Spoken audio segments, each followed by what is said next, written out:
Coming up with ideas is hard enough. Getting others to believe in them is even harder. The majority of ideas fail when it comes to presenting the ideas to those who control the money. How do you create a pitch that will unleash the resources you need for your ideas? I'll be right back.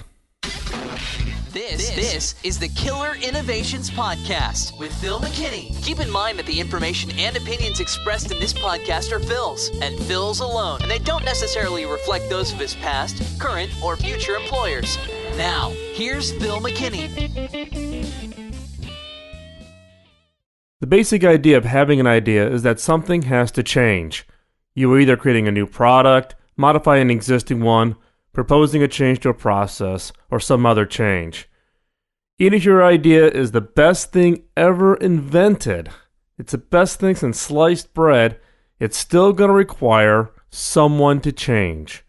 And people are not that open to change no matter how great your idea is.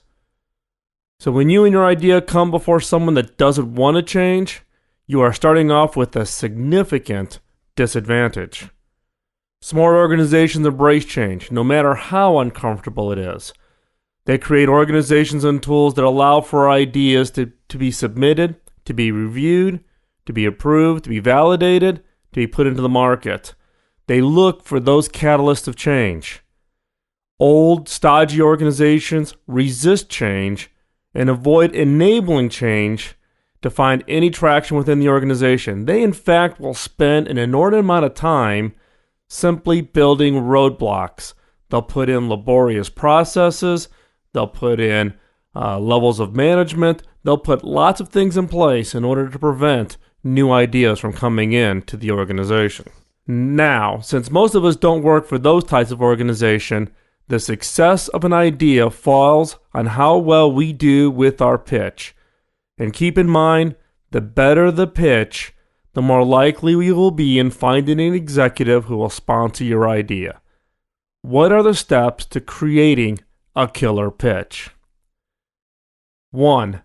Make sure your idea is ready. The most common mistake I see is that people are pitching the idea too early in the process. And some people get so wrapped up in the early concept, they spend all their time telling everyone how great their idea is well before they've thought through all the issues, the questions, the challenges that idea is going to face. Some of the people in this category get vocal about, quote, how management doesn't get it. Now, if management had half a brain, they would be all over this idea. Management gets it. You haven't put in the homework to have an idea that is far enough along. You're pitching the idea way too soon. Have you thought through the entire life cycle of that product? Have you thought through what are all the risks and issues that this product's going to have? Have you thought about the competition? Have you thought about the amount of investment, the amount of return, the size of the market? In many cases, it's all about the idea that this thing is going to be better, faster, cooler, but you haven't thought through all of the other issues around the idea. Don't skimp on the homework. Put the time in before you start thinking about the pitch. Second, how big is your idea? The bigger the idea, the more time, effort, and homework you'll need to put in and invest in creating the pitch. Some possible idea scopes, just to give you a feeling for the range, include, first of all, maybe some minor tweak to an existing product or service. Maybe not a lot of homework. Maybe it's an idea that you can pitch and it's easily grasped by the person on the other side because they're familiar with the product. 2, a major new area in your core business. So you've got a core of your business that you're serving today, whether it be your products, geography, customer segments, however you define core, but maybe it's a major area. That's going to require a little bit more work. What about taking your core business into a logical adjacency, into a new market by customer segment, a new geography, whatever it is, but now you're going to take that business into adjacency where it doesn't exist today. That requires a little bit more homework on preparing for the pitch. Next, what about an idea for an entirely new product or service? No new product, I mean, no, it's not a product that you have today. It's into an entirely new area. It's into not an adjacency, but a totally new segment, whether it be customer segment or geography. It's totally a new idea. In this case, the homework and time that you got to put into creating the pitch now is even higher. And then what about if you want to actually propose a directional or philosophical change for the organization? You want the business to go in an entirely new and different area, someplace it hasn't even thought of. Now you're into kind of what I would call the stratosphere of homework and effort that's going to be required in order to develop that pitch. Now, once you've identified the scope for your idea, you need to find someone in your organization who has successfully made a pitch internally to your organization with the same scope. Now, if you're the first person doing this within your organization, you've got a huge hurdle. In that case, you need to find someone outside your organization who has developed a pitch, whether that be for raising money or to their management team, that had a similar scope, and understand how they structured and what things they learned from delivering that pitch. Now, in some cases, I wish there was a great book on this. I have not found it. The best way is to find people who have delivered similar scaled pitches to the organizations, whether it's inside your organization or somebody outside that had a similar scope. Now, key here is you want to understand what went right and what they would suggest as changes. You need to solicit them as a mentor to you through the process. Now, the process is challenging. The process is going to be hard. You risk rejection. Having this mentor in your corner can be a huge help. 3, understand how decisions are made. It's key that you understand how the decisions are made within your organization. Is this something that you control? Is it somebody that's a peer of yours within the organization that they can control the decision? Is it your boss? Is it somebody else's boss? Is it somebody else in the organization who you've never met?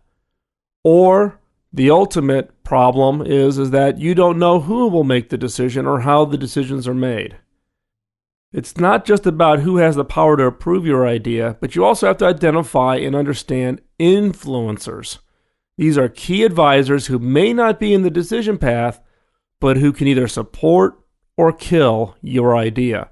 And you need to go find these influencers and have them understand your idea and your pitch. Now, if there's an existing process to submit and gain approval for ideas, then follow it. But be careful. You'll need to be aware of the unwritten reviews or steps that can derail your idea from getting approved. So, for example, maybe there's already been 3 ideas submitted around a particular subject and the subject that you're pitching, and management is just hesitant to support one more idea. You may have a great idea, but now you've hit the wall. So you need to understand these subtleties, these unwritten reviews or steps or thinking processes that management is using when they're looking for these ideas. 4, work from their perspective. Put yourself in the shoes of the person or persons who will hear your pitch. What is their perspective? What is their background? Are they technical? Can you be technical in your presentation? Or maybe they come from a sales background and you need to be less technical in your pitch. What in their history defines how they will look at your idea? Are they ones that have successfully pitched ideas and that's how their career advanced? Or has their entire career been at avoiding new ideas? And so therefore you're going to have your work really cut out for you. One thing to understand is how many unsolicited pitches do they review? If the person you'll be pitching to you is involved in this area and as part of their just day-to-day job, they will see lots of pitches. In this case, you need to stand out. In my case, I see literally hundreds of pitches. And pretty soon they all start looking and sounding the same. You need to be different. You need to stand out. You need to be respectful of who it is you're pitching to. Don't get the idea that you can go in there and commandeer the majority of their time, that they're going to dedicate a half a day out of their schedule to hear your one idea. Be respectful of their time and be different when you're pitching your idea. 5, Spend the time structuring the pitch. Don't just come in and shoot from the hip, or come in with on a whiteboard and try to draw something out in order just to get your ideas across. Spend the time, structure your pitch. So for all pitches, think in threes. Now, what am I talking about? First off, think of 3 levels of depth for your pitch. You need to come up with a 5-second pitch, a 5-minute pitch, and a 30-minute pitch. And I'll talk about that here in a second. Secondly, follow the 3 presentation rules. 10, 20, 30 for your 30-minute presentation. So the rules are 10, 20, 30 for your 30-minute presentation. And I'll talk about what I mean by 10, 20, and 30. So let's get into some details here. Let's talk about depth first. The levels of depth allow you to be prepared to deliver your pitch whenever the time is right. You never know when the time is right. You don't know when you're going to find yourself standing in line at the elevator, or you're going to find yourself walking down the hallway with a key executive. So you need to have these different depths of pitches ready and handy in order to deliver your pitch when the time is right. Each should be built in support of the others. So they're not standalone. They're not a separate 5-second, 5-minute, and 30-minute pitch. You need to build them up so they actually support each other. Now, the one that gives the most trouble is the 5-second pitch. Now, when I talk about the 5-second pitch with people, even on my team, many believe that a 5-second pitch cannot be created. There's no such thing as a 5-second pitch. Wrong. And in fact, the 5-second pitch, in some cases, can be the most critical because it's going to be the hook that's going to give that executive or pique that executive's interest to the point where they'll take the meeting and they'll listen to your idea. So here are some examples of the 5-second pitch. So if you, in your case, your day-to-day job or your ideas around such things as, developing an artificially intelligence-based computer firewall. Sounds cool. Sounds complex. What's the 5-second pitch? Well, the 5-second pitch is basically, it makes your PC more secure. That's all the person needs to know. They don't need to know about the history of artificial intelligence or computer firewalls, but that you found a better way to make your PC more secure. Let's go back to something even fundamental. Let's say it's your business inventing light bulbs. What's the 5-second pitch? In this case, the 5-second pitch is, it's a way to make light from electricity. You can create the 5-second pitch, and the 5-second pitch is actually extremely critical to get that hook in order to get that person or that executive to listen to the rest of your idea. Now, the 5-minute and 30-minute version of the pitch are supported by what is used in the 5-second pitch. So I typically suggest people to come up with the 5-second pitch first if they can. If not, work on the 5-minute pitch and then go back to creating the 5-second pitch. Now, you're going to jump back and forth across all 3, but it's key to make sure that they are all supportive of each other. Now, depending on the format of your presentation, you may in fact deliver both or all 3 of the 5-second, 5-minute, and 30-minute pitch at the same time.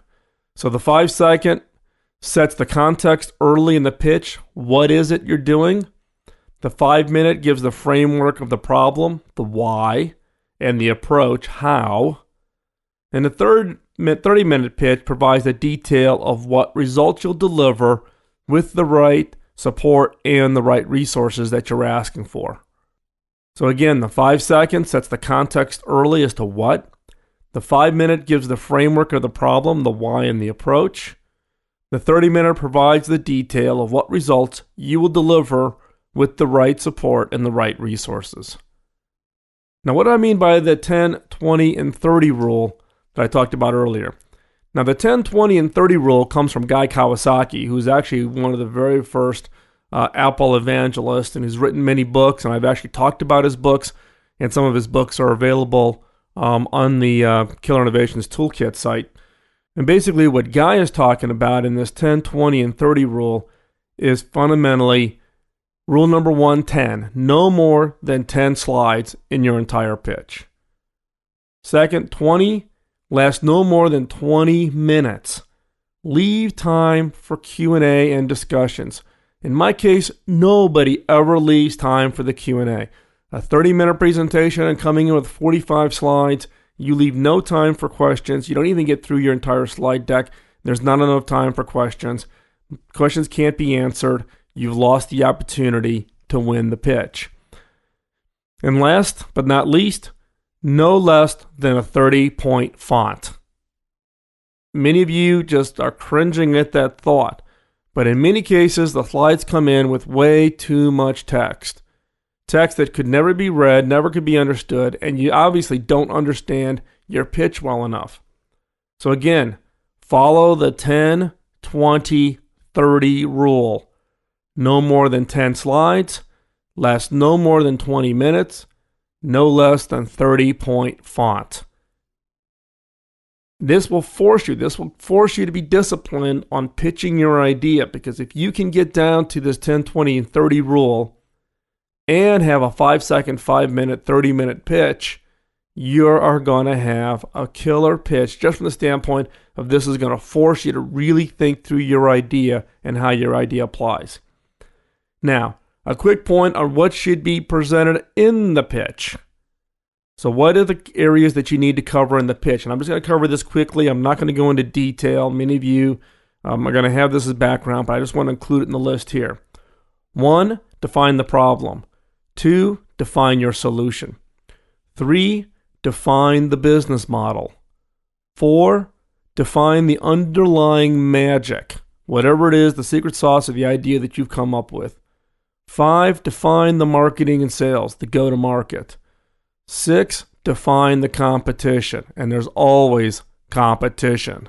Don't ever go into a pitch and say that there is no such thing as competition. There's always competition. 7, define the team that's going to go make this idea a reality. 8, deliver the projections and the milestones.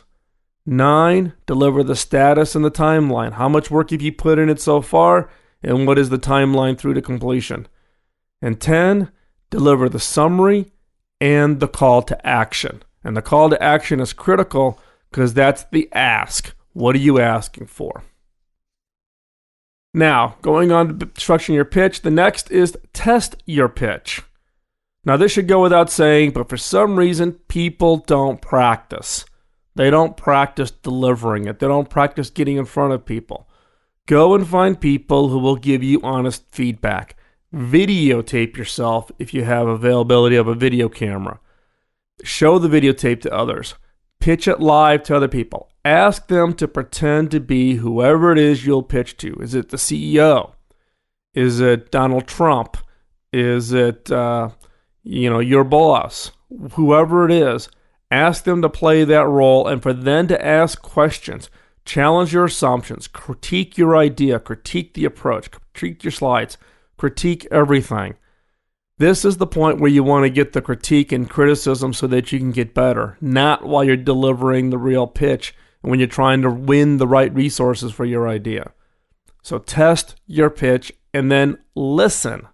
Okay? Next, deliver the pitch. Now, if you have a great idea, you've done your homework, you've developed your pitch, you've practiced it, you should be ready. However, nerves always seem to kick in. Now, I've seen, very competent employees and even executives come in. When they come in to pitch an idea, it's their idea. They really put themselves into this idea. So they've got themselves sitting out there in this pitch. And so therefore, any critique or any failure, they take it extremely personally. The key here is be calm, be direct. Don't wander off pitch. When you get nervous, you tend to wander off the message. Don't wander. State your case and answer the questions that you're asked. Be prepared to respond to the most likely questions you'll be asked. Go through and create yourself a list of the most common questions and pre-write up your answers. So why is it you? Why are you coming up with this idea? Why is it should be you to run this program? Can you do it in half the time? How much do you need? Can you do it for less? What would be the impact if we asked you to add a certain feature to your idea? Be prepared to clearly to state also what you're asking for. What is it you want to make your idea reality? And this is where a lot of people have a problem. Sales guys will always have the ask. They know that if they don't ask for the sale, they're not going to get it. People who are not in the sales role get in front to do the pitch. They deliver the pitch, and they're expecting that the person who's listening to ask the question as to what they want. Don't wait for the question. Clearly state your ask. Be prepared to present the next steps and when you would come back to present the program status. If you give me X today with X number of resources, I'll be back in 60 days. I'll show you this. We'll have spent this much money, and I'll have completed a more detailed plan, blah, blah, blah. Whatever it is, clearly state the ask, clearly state what the next steps are, and when you're going to come back, when you're going to present the program status. And last, demonstration. When you're giving the 30-minute pitch, have something to show. As the saying goes, a picture's worth 1,000 words. A prototype, even if it's non-functional, is worth 1,000,000 words. Not 1,000 words, it's worth 1,000,000 words. I've seen a simple but elegant model turn what was a struggling pitch into a success because the executives could see what was being talked about. Putting something in their hands, putting something up on the screen other than text. If it's a web page, a mock-up of the web page. If it's an application, show them a mock-up of the application. Whatever it is, show something. This is a show and tell. Now, you don't need a big budget. You don't need a bunch of industrial designers. The demonstration can be a mock-up shown in PowerPoint. It could be a Photoshopped photo image to show how something might look. If you really want to build a physical 3D model and you don't have the funds to it, go to one of the design colleges. Hire a student. Now, don't be cheap. Don't hire a student and then expect him to do it as part of his class project, and then you don't pay him. Don't be cheap, but hire a student. You're going to get somebody that's young, aggressive, creative. Pay them, and also give them credit where the credit is deserved. But that's one way to get yourself something that you can use in the show and tell. I can't overstate this enough. Having something you can show is critical. Even for the 5-second and 5-minute, having something that you can pull out and show goes a long way to winning the support of those executives. Having something they can physically put in their hands. I just can't overstate it. It goes a long way to winning support you need to really get that idea to become a reality, because they can visualize what it is they have in their hand and what the resulting product will do. Now, with all of that, and you've done all that perfectly, and you've followed the rules, and you've got your 5-second, 5-minute, 30-minute pitch, you followed the 10, 20, 30 rule, you followed the structure, but you still get in front of those executives, and they say no. So what if the pitch fails? Well, face it, you're not going to have 100% of your pitches result in support from management or investors. So review the pitch and ask yourself, what parts didn't they agree with? What did they not agree with? They may not have said it, but they might have given you some body language. And in many cases, if they tell you no, you can always go back either in an email or in person and ask them, hey, what was it in the pitch that you didn't agree with? Also, go back to your assumptions. What assumptions did they not accept? Did you make an assumption on the market size? Did you make an assumption on the availability of technology? What were the assumptions that you had that they did not agree with? If someone else was in the room during the pitch, ask for their feedback. And most importantly, listen. Don't go off and assume that management doesn't get it. Start with the assumption that you need to fix the pitch. You need to do something differently in the pitch in order to convince management that you've got the right idea. And most important, don't give up. Don't stop after the first pitch. If you give up this easily on something like the pitch, would you really be the one to see this project through to completion if you give up that easily? Who else can you give the pitch to? Other people within your organization or possibly individuals outside of your company. However, make sure you maintain confidentiality if it's a pitch on a product or a service that you've given to your management team. But find others to give the pitch to. Don't give up. Refine the pitch. Go back to the management team and present the pitch again once you've approved it. But go off with the assumption that you need to go fix the pitch. Don't go off with the assumption that, quote, management just doesn't get it.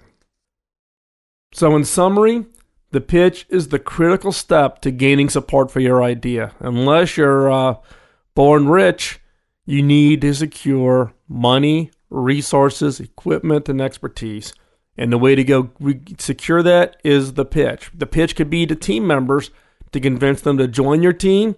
That pitch could be to investors. That pitch could be to your management team. But you gotta have the pitch. Now, I've seen many ideas fail because of a poor pitch. Great, phenomenal idea. The person just could not structure the pitch in such a way that the person on the other side can understand what it is and clearly have an understanding of what the ask is and to be able to even say yes. Do your homework. Don't go in and just pitch off the cuff.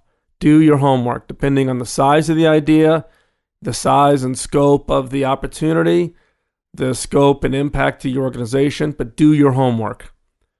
Understand the different depths of pitches you need to present. Prepare your 5-second, 5-minute, and 30-minute pitches and get those ready and practice them. And follow the 10, 20, 30 rule. Just by following the 10, 20, and 30 rule, it shows that you respect the time of the person you are pitching. And last but not least, have something to show. Have a prototype, have a demonstration. Get 1,000,000 words working for your idea.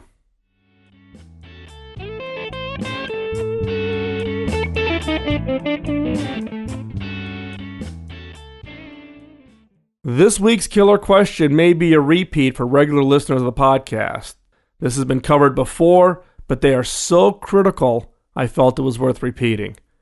So in support of the pitch, it's important that you answer the critical 5 questions to validate that your idea is worthy of the opportunity costs of time, resources, and investment. Now, you must have a yes for at least one of the following 3 questions. You must have a yes for at least one of the following 3 questions. Does this idea change the customer's expectation? Are you fundamentally changing the customer's expectation? Does this idea change the competitive landscape of the market?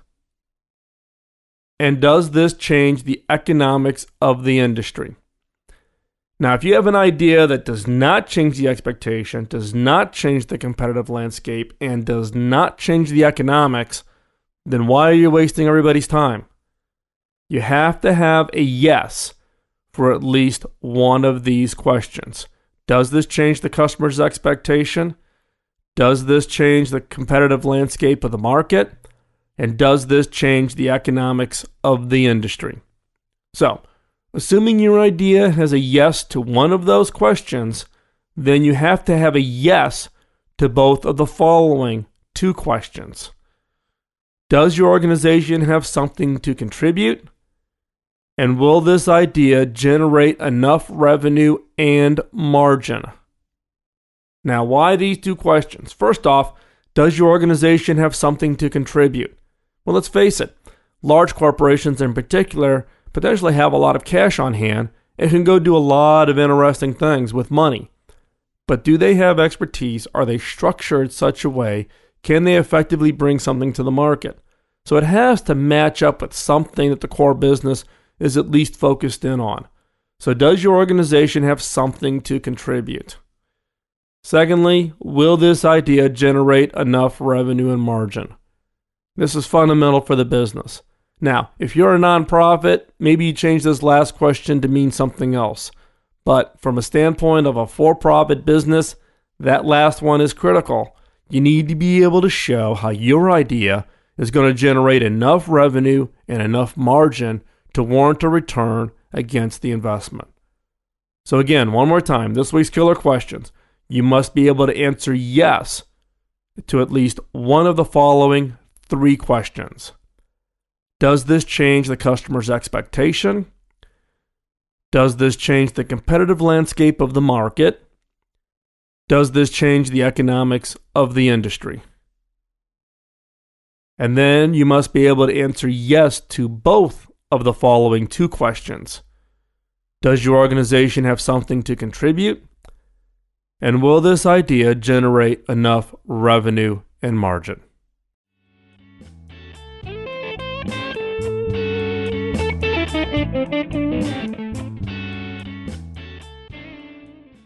This week's closing thought is about self-fulfillment. Now let's face it, you're listening to this podcast because you either are innovating or you want to innovate or you want to get better at innovating products, services, businesses, whatever it is. As I stated at the start of the podcast, ideas are easy, but it's the fulfillment of having seen the ideas come to reality that drives most of us. Betty Davis said it best. To fulfill a dream, to be given a chance to create is the meat and potatoes of life. The money is the gravy.